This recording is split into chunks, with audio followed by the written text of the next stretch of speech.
How to view cashback bonus history in Discover Online Banking. Hey everyone, welcome back to the channel. So if you want to see all the rewards you have earned, well here is how to view your cashback bonus history on Discover. So now without further ado, let's get started. So first thing first, open any web browser and now here once inside, you can just click on the search bar and simply search for Discover Bank. And now here, from the search result, just click on the first link and after that, you'll be prompted to the official website of the Discover Bank. Now here you simply have to log in with your username and password, and once you are on your dashboard, you simply have to select your credit card account that earns cashback bonus. So there, you can just click on the rewards tab and then choose activity or reward history.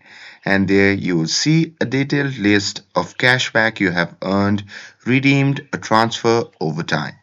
And there you can sort or filter your history by date and type to track specific transactions.